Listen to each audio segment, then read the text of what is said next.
da igreja abrir a palavra do Senhor, no Evangelho de Mateus.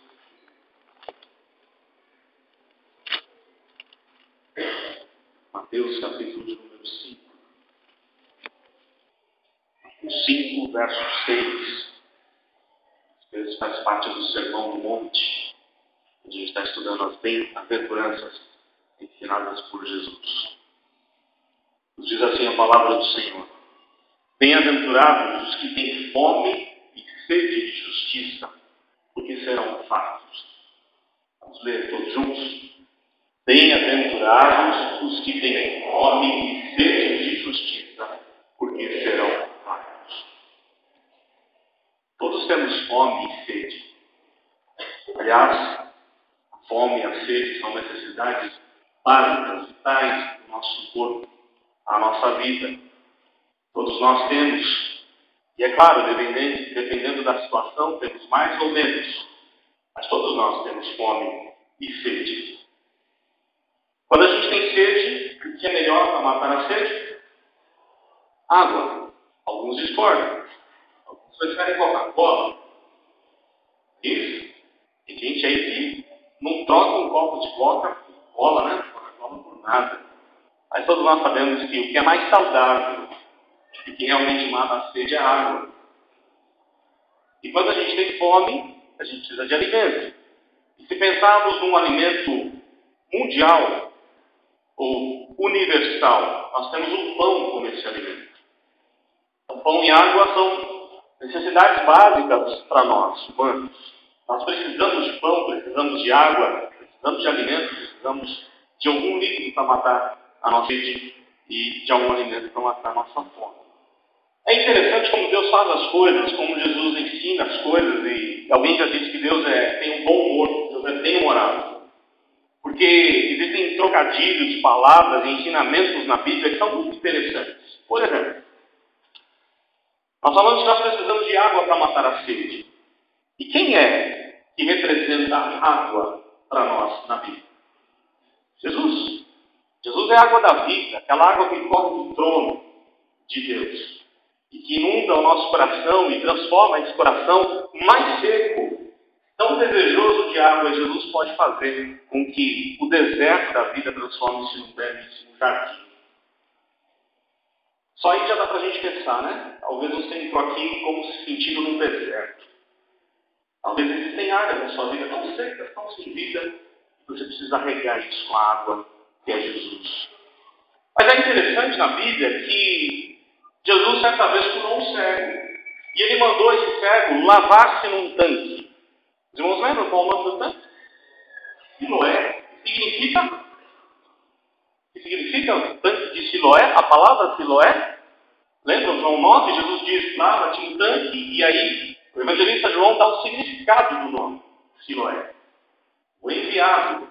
Aquelas águas que eram enviadas da fonte de Gion até a cidade de Jerusalém, transbordando ali nos tanques da cidade, porque Jerusalém não tem rio.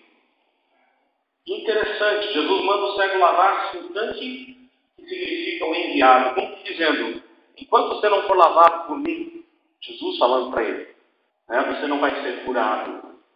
Jesus é essa água cheia de vida que transborda no coração das pessoas. Mas certa vez Jesus teve que ser batizado. E ele foi batizado em que rio? O Rio Jordão. E de novo aqui, os trocadilhos de palavras são muito interessantes. Alguém sabe o que significa Jordão? A palavra Jordão? Aquele que desce. Jordão é aquele que desce, trazendo vida por onde passa. Desde o norte de Israel até o sul, é ele que vai trazendo vida e mais vida ao povo. Jesus é o Siloé, o enviado. Jesus é aquele que desceu, se fez como um de nós, para regar a nossa vida com a água da vida do Senhor. Mas é interessante também, quando a gente pensa em pão, porque Jesus fez 2 multiplicações de pães. Aliás, nós conversávamos na segunda aqui com os pastores, e eu defendo que são 3 multiplicações, uma em particular com os discípulos, depois de ressurreto. Mas foram 2, com toda a multidão. E por conta disso as pessoas seguiam Jesus em busca de pão. E aí Jesus, num certo momento, não mais multiplica os pães e diz, eu sou o pão da vida, aquele maná que desceu do céu, que alimentou o povo no deserto. Jesus é o maná, Jesus é o pão que caiu do céu. Mas é significativo que Jesus nasceu onde mesmo? Qual a cidade que Jesus nasceu? E o que significa Belém? Casa do pão. Jesus é o pão da vida e ele nasceu em Belém. Para deixar bem claro que ele é quem pode alimentar a nossa vida com as coisas do Senhor. Jesus é a água, Jesus é a vida. Jesus é tudo, Jesus é o Senhor de todas as coisas. Nós aprendemos aqui, nesse texto e nesse sermão, como ser um discípulo de Jesus. Aliás, nosso objetivo nesse ano é tratar desse tema, vivendo a simplicidade do Evangelho de Jesus. Bebendo, experimentando os ensinamentos que Jesus tem para a gente. E a gente tem algumas lições muito preciosas, porque todos nós temos fome e sede. E eu queria te perguntar, eu vou falar aqui sobre alguns grupos, e eu queria que você pensasse aí na sua mente, no seu coração, a qual grupo você pertence. Primeiro grupo, o grupo dos desesperados por felicidade.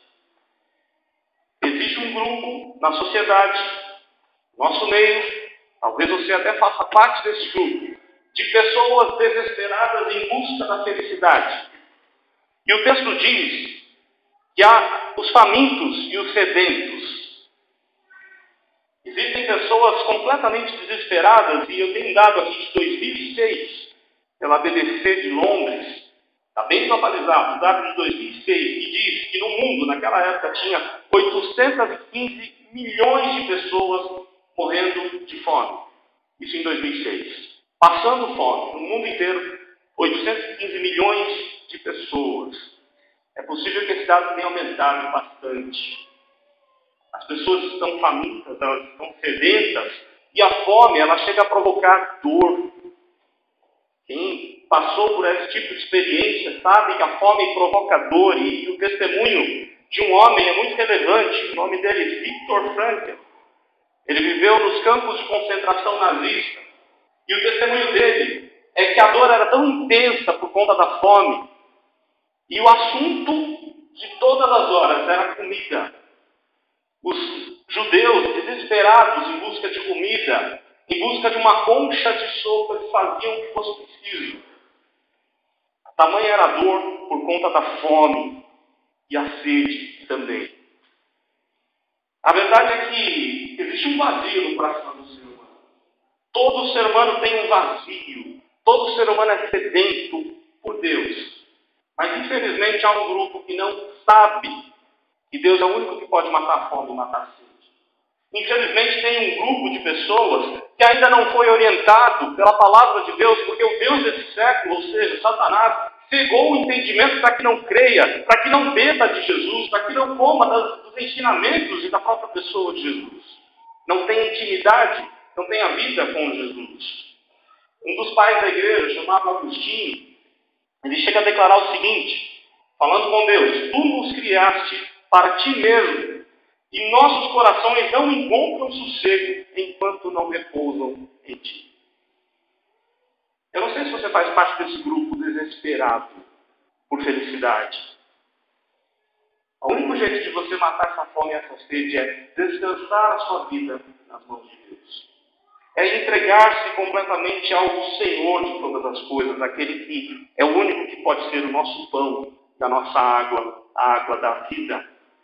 Mas infelizmente há pessoas que até mesmo sabem que Jesus é o pão e que Jesus é a água. Mas há pessoas que fazem parte desse grupo dos desesperados por felicidade e vão tentar matar essa sede, essa fome, para tentar preencher o vazio do coração com as coisas da vida.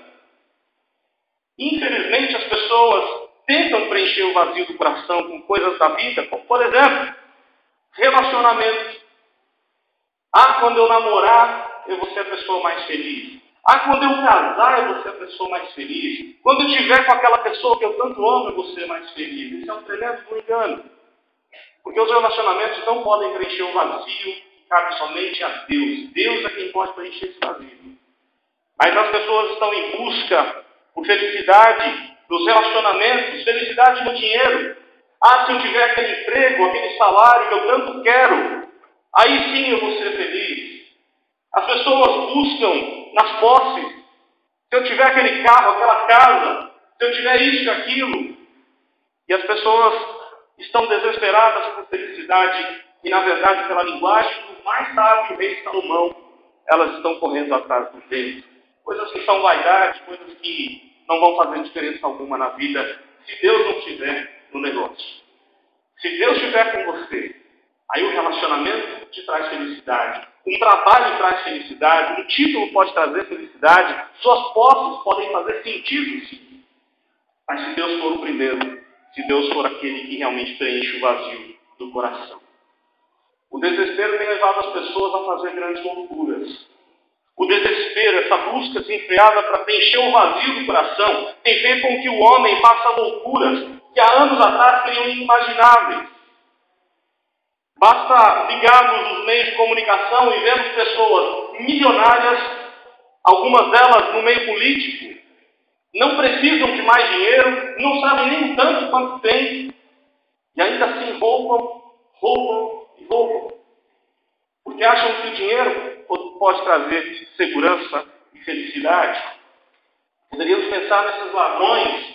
Infelizmente, nessa semana tivemos uma notícia tão triste na nossa cidade vizinha, em São Bernardo, com aquela dentista sendo queimada de uma maneira tão brutal, tão dolorosa. Porque as pessoas estão desesperadas em busca do dinheiro, da felicidade, e as pessoas não fazem mais sentido para elas, não tem valor o ser humano. Porque querem preencher um vazio de uma maneira que jamais esse vazio será preenchido. Nós podemos pensar naqueles que buscam preencher o vazio nos vícios, na bebida, nas drogas, no cigarro, tantas coisas que, na comida às vezes é viciado em comida e tantas coisas ruins que acontecem no nosso meio. Poderíamos pensar nos nossos jovens que às vezes, para encontrar felicidade, precisa ir numa balada. Porque na casa de Deus ele ainda não se encontrou, ele não encontrou a felicidade. Eu quero dizer para você, a felicidade não está aqui na casa do Senhor. A felicidade está em Jesus. E se você vem à casa do Senhor e ainda não se entregou para Jesus, você continua com vazio no coração. E você vai tentar preencher esse vazio com coisas ilícitas, coisas erradas. Mas nem fora daqui você vai encontrar aquilo que vai matar a sua fome e a sede. Jesus certa vez disse o quê? Vinde a mim, todos os que estáis cansados, sobrecarregados, eu vos aliviarei. Jesus certa vez na festa dos tabernáculos, quando a água seria despejada sobre o altar, ele diz, aquele que beber da água que eu lhe der do seu interior, fluirão rios de águas vivas. Jesus é aquele que quer transbordar sua vida de alegria, de poder, de felicidade, de tantas coisas boas da vida. Isso você só vai poder encontrar em Jesus, não em pessoas, não em locais, não em coisas dessa vida, mas somente em Jesus. Infelizmente, há alguns que precisam chegar ao que chegou o filho pródigo. Desejar comer até mesmo as comidas dos porcos para se lembrar que existe um Pai, existe um Deus querido, um Paizinho, sempre pronto a nos resgatar e a transformar a nossa vida. Também podemos pensar naquele encontro de Jesus com a mulher samaritana, aquela mulher que já teve 5 casamentos e nenhum deles ela tinha conseguido encontrar a felicidade que tanto buscou, o vazio que ela tentou preencher com 5 relacionamentos. Ela já estava no 6º relacionamento e nem tinha até desistido do casamento. Porque Jesus diz, 5 maridos já tiveste, e este com quem estás não é teu marido. Mas quando Jesus ofereceu aquela água da vida, aquela mulher sentiu a diferença. E ela experimentou a água de Jesus. E ela não mais precisava buscar refúgio e felicidade nos seus relacionamentos. Eu não sei como você está, se você pertence a esse grupo. Mas existe um grupo desesperado por felicidade. Que está buscando a felicidade a qualquer preço. E não vai encontrar se não for em Jesus. Mas existe um outro grupo. Que é o grupo que está num estado de felicidade. Por quê? Porque até reconhece que tem fome e sede de coisas boas. Mas que a felicidade para esse grupo é apenas um estado. Hoje eu estou feliz porque as coisas ao meu redor estão bem. Está tudo caminhando bem. E muitos crentes se encaixam nesse perfil. Muitos que já se entregaram a Jesus se encaixam nesse perfil. É um estado de felicidade. Eu sei que Jesus é bom, eu me entreguei a Jesus, mas eu estou bem quando tudo vai bem. Quando as coisas apertam, quando há enfermidade, quando há falta de dinheiro, quando há uma situação adversa, aí eu não sou mais feliz. Não é isso que a Bíblia ensina. Não é isso que Jesus ensinou para os seus seguidores. Porque a felicidade de Deus, ela independe das circunstâncias. Ela independe do momento em que você está vivendo. Mas há aqueles que estão num estado de felicidade, como de repente podem vir a passar num estado de profunda depressão, tristeza. Apenas um estado. Alguns dizem, né? Se está tudo bem, vai passar. Se está tudo mal, também vai passar. Mas não é esse o projeto de Deus para a nossa vida. O que Deus quer é que sejamos felizes sempre, mesmo na tribulação, mesmo na dificuldade, você possa se alegrar em Deus, você possa encontrar em Deus aquilo que você precisa para preencher o vazio do seu coração. Aliás, o texto fala que é bem-aventurado os que têm fome e sede de justiça. E essa palavra justiça, ela tem 3 nuances, 3 detalhes interessantes. A primeira ideia da palavra é uma justiça social, que tem a ver com o próximo. É muito feliz, ou é feliz, aquele que se relaciona bem com o próximo. Aquele que cuida do próximo, quer que seja da sua família, dos seus amigos e da sociedade como um todo. Ele é um bom cidadão, porque ele respeita o próximo. Ele está antenado com a necessidade do outro. Isso é uma justiça social. E é dessa justiça que Jesus está falando também, cuidado com o próximo. Porque Jesus, certa vez, ensinou apenas o cuidado social, não o cuidado espiritual. E às vezes a gente quer fazer troca com as pessoas. Vem na minha igreja que eu te dou uma cesta básica. Vem e faz tal coisa que aí Deus vai te abençoar. E é bem assim. Às vezes nós não precisamos nem pregar o Evangelho, somente demonstrar o amor de Deus às pessoas. Justiça social, aliás, esse foi um dos grandes lemas do primeiro grande reavivamento, liderados por John Wesley, metodista, e George Whitefield, presbiteriano. Os quais trouxeram a Inglaterra de novo para Jesus, os quais atravessaram o oceano e evangelizaram a costa inteira dos Estados Unidos, levando o seguinte lema: Jesus transforma a vida, mas Jesus também transforma a vida de uma maneira integral. Nós precisamos nos preocupar com as necessidades, sim, das pessoas, precisamos nos preocupar da área social ou da justiça social. Mas tem muitos que não são crentes que fazem isso muito bem também. Mas existe uma justiça moral, que é aquela ideia de você estar bem consigo mesmo.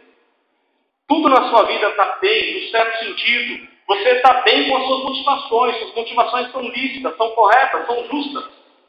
Seus pensamentos são corretos. E é dessa justiça que Jesus também está falando. Justiça social, justiça moral. Mas Jesus fala de uma justiça legal. E aí só o crente pode ter. Porque a ideia da justiça legal é estar justificado em Deus. É reconhecer que você é pecador, que você merece a condenação, mas que um dia Jesus veio e transformou sua vida e hoje você é salvo por Jesus. Você tem um lugar, um presente de Deus, um lugar eterno para morar com Deus. Não é porque você é crente, ou que você é bonzinho, ou que você, quem sabe, ajudou muita gente na vida. Mas que um dia Jesus morreu por você e você recebeu esse presente de Deus. Isso é justiça legal diante de Deus. Mas muito mais do que essas ideias de justiça, o que o texto está ensinando é que somente pode ser muito feliz aquele que tem Jesus no seu coração. Porque se você olhar para a palavra de Deus em alguns lugares, eu vou citar apenas um texto de Jeremias 23. O texto diz o seguinte: eis que vem dias, falando sobre o Messias, eis que vem dias, diz o Senhor, em que levantarei a Davi um renovo justo, e sendo rei, reinará e agirá sabiamente, e praticará o juízo e a justiça na terra. Aí Jeremias completa: nos seus dias, Judá será salvo, Israel habitará seguro. E ele será o seu nome, e este será o seu nome, com o qual Deus o chamará. E aí Jeremias fala de qual seria o nome do Messias, do Cristo que viria, o Senhor, justiça nossa. Em outras palavras, Jesus está dizendo, só é possível ser bem-aventurado quando você tem a justiça de Deus no seu coração. E essa justiça chama-se Jesus. Jesus é o único que pode fazer justiça na nossa vida, no nosso coração. Jesus é aquele que faz sentido a nossa vida em todas as áreas. Aliás, Jesus foi o único que cumpriu toda a justiça de Deus. Impossível para qualquer um de nós cumprir. literalmente a justiça de Deus, mas Jesus fez isso por mim e por você. Por nós todos, Jesus cumpriu a justiça de Deus. Aliás, essa semana eu conversava com os nossos alunos do CEFOC, e é interessante como as coisas acontecem na Bíblia, e às vezes passa desapercebido, a gente não consegue notar os detalhes, e os detalhes são importantíssimos. Eu queria fazer isso até em forma de pergunta. A Ju, que é aluna, não fala. Quando é que Jesus entrou, aquela entrada triunfal? Que dia foi esse, antes da sua morte e ressurreição? Qual dia da semana? Me lembra? Que ele entra em Jerusalém, domingo, na entrada triunfal. Jesus vai entrar no domingo, na segunda ele vai ver aquela figueira e vai amaldiçoar a figueira, vai para o templo, né? Mas no domingo é a entrada triunfal de Jesus, as crianças louvando, adorando o nome de Jesus, enquanto os Salmos 114 a 118 que diz: bendito que vem em nome do Senhor. Interessante, nesse mesmo dia, era o dia em que o sumo sacerdote iria examinar o cordeiro pascal para ver se ele tinha algum defeito. Não encontraram defeito no cordeiro pascal. Não encontraram defeito em Jesus. Ele era justo.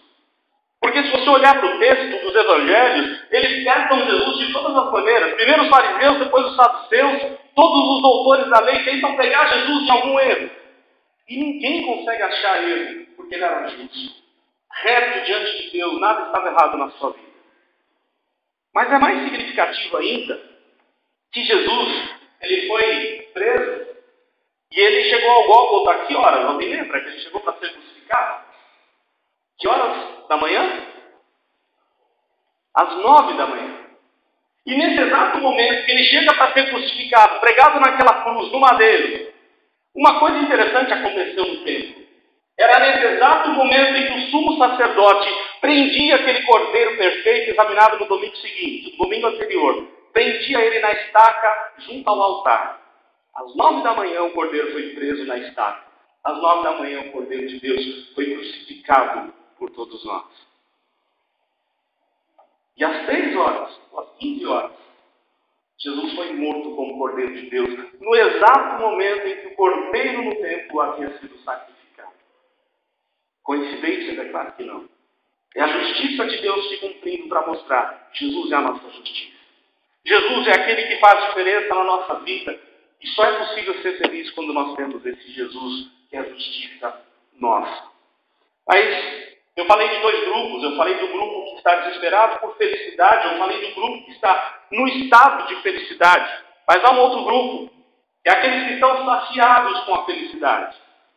Saciados com o amor, o prazer de Deus. Estão fartos, porque a palavra diz isso, eles estão fartos. Bem-aventurados os que têm fome e sede de justiça ou do próprio Cristo, porque serão fartos. E a palavra farto pode ter uma outra tradução, como saciado, completo, perfeito. Não precisa de mais nada.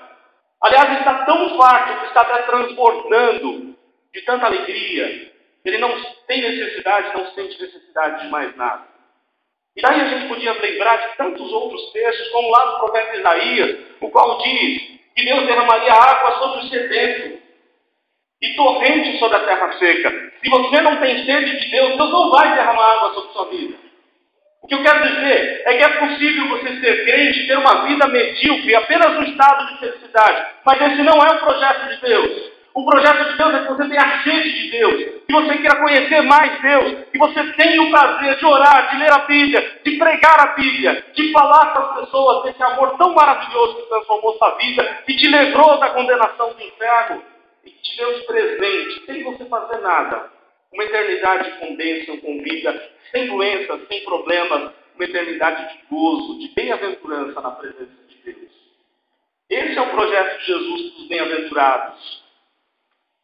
É isso que Deus quer da gente, sermos saciados com a felicidade, sermos fartos com a felicidade. E nós vivemos o tempo do Novo Testamento, quando essa felicidade se fez carne. Porque, eu não sei se você já notou, mas no Cântico de Maria, quando o anjo chega para ela e diz a ela que ela vai ter um filho, depois de visitar Isabel, ela volta e ela elevou um cântico ao Senhor. E olha só o que diz as palavras de Maria. Deus depôs os tronos e poderosos e elevou os humildes. encheu de bens os famintos e desprezou ou despediu vazios ricos. Aqueles que se acham já fartos, Deus vai desprezar. Mas aqueles que têm fome e sede de Deus, Deus vai trazer aquilo que eles tanto precisam. Deus vai cuidar, Deus vai encher de bens os famintos. Nós vivemos o tempo do Novo Testamento, quando Jesus é o único que pode transformar a nossa vida, tirar esse vazio e fazer a gente entender que se nós não buscarmos em primeiro lugar o reino de Deus e a sua justiça, nós seremos os mais felizes de todos os homens. As coisas na nossa vida estarão bagunçadas, porque o plano de Deus é que busquemos em primeiro lugar o seu reino e a sua justiça. Então, o que é ser feliz? O que é buscar a justiça de Deus? Nada mais é do que conhecer mais a Deus, amar mais as coisas de Deus, amar a santidade, procurar ter uma vida santa, reta na presença de Deus, reconhecer a insignificância que temos diante de Deus, somos pecadores, precisamos tanto do Senhor, é ter prazer na lei do Senhor, ter fome, sede de justiça, é ter prazer na lei do Senhor, é amar essa lei acima de todas as coisas, é amar a Deus acima dos nossos sonhos mais preciosos. É amar a Deus acima das pessoas mais preciosas que Deus põe ao nosso lado. O que Deus quer da gente é que a gente tenha sede dele, é querer mais os tesouros que ele põe ao nosso redor, é amar mais ao Senhor, é orar mais, é se dedicar mais às coisas de Deus, é ter a palavra como mais doce do que o mel, conforme Davi lá no Salmo 19. Mas, infelizmente, há crentes que se alimentam apenas uma vez por semana.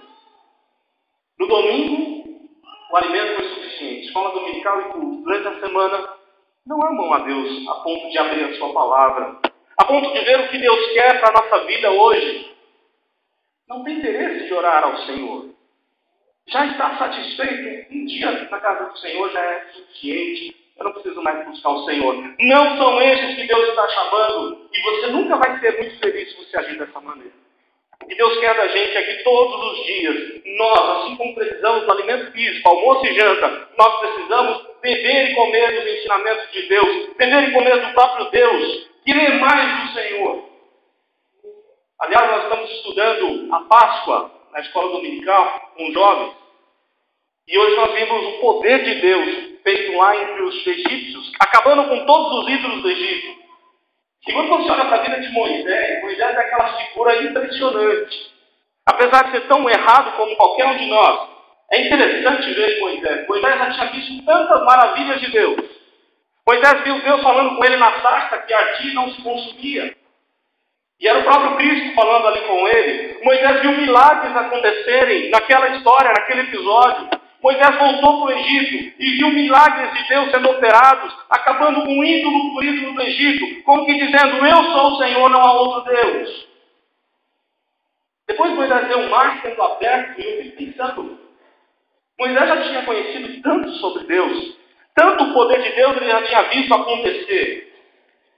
Mas eu não sei se você parou para pensar, no fim da vida Moisés diz assim, Senhor, mostra-me tua glória. Mostra-me, Senhor, a tua glória, eu quero ver mais do Senhor. E isso é ter fome e sede de Deus, é querer mais de Deus, é querer ver a glória de Deus o tempo inteiro na nossa vida. É não se contentar com um pouco de conhecimento bíblico que temos, não se contentar com um pouco de milagres que temos visto Deus operar. É querer mais, Senhor, eu quero mais do Senhor. E Deus responde a Moisés, ninguém tem como ver, não há como ver a Deus em sua glória. Mas Deus diz, eu vou passar por você e a minha mão vai te cobrir. Você vai me ver de costas. E essa ideia da mão de Deus cobrindo é algo tão maravilhoso. Deus encobre o seu povo lá na passagem da última praga do Egito. Porque a palavra usada ali, Páscoa, significa Deus encobriu, Deus abriu suas asas para proteger o seu povo. É o ninho de Deus, é o rebanho de Deus. E Deus protege a gente. E eu queria deixar até uma lição de casa para os irmãos. Pegue uma chave bíblica ou na internet, você consegue ver isso. Veja só como aparece a expressão Deus estendendo as asas sobre o seu povo. E você vai ficar surpreso. Porque nós somos como aquele passarinho tão indefeso, tão pequeno. Mas que Deus estende as suas asas para nos proteger, para nos guardar. Mesmo nos momentos mais difíceis da vida, a gente pode contar com esse Deus que encobre a gente. Assim como ele fez com Moisés naquele dia. Minha mão vai te encobrir e eu vou passar por você. Se Deus não tivesse encoberto Moisés naquela hora, Moisés teria morrido. E a palavra encobrir na Bíblia significa perdoar pecados. Deus é santo e Ele pode perdoar pecados. Ele é o único que pode cobrir a nossa vida de qualquer pecado, de qualquer problema. Eu poderia dar vários textos aqui para você procurar, como Gênesis 1, Êxodo 12, Deuteronômio 32, Salmo 17, Salmo 57, Salmo 91, Mateus 23, quando Jesus diz: ó Jerusalém, Jerusalém, que mata os teus profetas. Ah, como eu queria te ajuntar, como faz uma ave e os pintinhos. Mas Jerusalém desprezou a justiça do Senhor. Desprezou aquele que encobriu o povo. O único que pode nos encobrir e nos livrar de tantas coisas ruins dessa vida. Bem-aventurados os que têm fome e sede de justiça, porque eles serão fartos. Eu não sei a qual grupo você pertence. Existe aqueles que estão desesperados em busca da felicidade. Existe aqueles que estão felizes num certo momento, dependendo da circunstância. Mas existe aqueles que estão saciados com a felicidade. Porque tem Jesus. E Jesus é aquele que cobre a gente de tantas coisas ruins. Deus é aquele que nos protege, que nos guarda e que dá todo o suporte que a gente precisa para qualquer momento na vida, quer sejam momentos alegres, quer sejam momentos ruins. Deus é aquele que passa pelo seu povo, como fez lá no Egito, e estende as asas. A palavra Páscoa significa Deus estendeu as asas sobre o seu povo, e quando ele fez isso, a morte não veio para o povo de Deus, mas a morte veio de todo o redor. Porque Deus nos protege da morte, Deus nos protege da morte eterna, Deus nos quer cheio de vida, Deus quer cheio de alimento, Deus quer regar nossa vida com água, Deus quer fazer tantas coisas boas acontecerem, mas nós precisamos ter mais sede de Deus, precisamos ter mais fome das coisas de Deus, precisamos buscar mais esse Deus. Que a nossa oração seja como de Moisés: Senhor, mostra-me a tua glória. Mesmo que você já tenha visto grandes milagres acontecerem da parte de Deus, a nossa oração todos os dias tem que ser: Senhor, eu quero ver a tua glória, eu quero ver a tua manifestação na minha vida, eu quero ver a tua manifestação na vida da minha família, eu quero ver a tua manifestação lá no meu trabalho, eu quero ver a tua manifestação no nosso país, que precisa de mudanças sérias com respeito à lei. Nosso país, que cada dia cresce mais a violência, nós precisamos clamar e pedir: Senhor, manifesta a tua glória, derrama a tua glória, o teu poder sobre a minha vida, sobre a nossa vida, sobre a vida dos nossos filhos. Nós precisamos pedir e orar como Moisés: Senhor, eu quero ver, eu preciso mais do Senhor, eu preciso ver a tua glória. Que Deus nos ajude, que Deus nos abençoe a sermos fartos, sermos saciados com a justiça nossa, que é o próprio Cristo. Deus nos abençoe.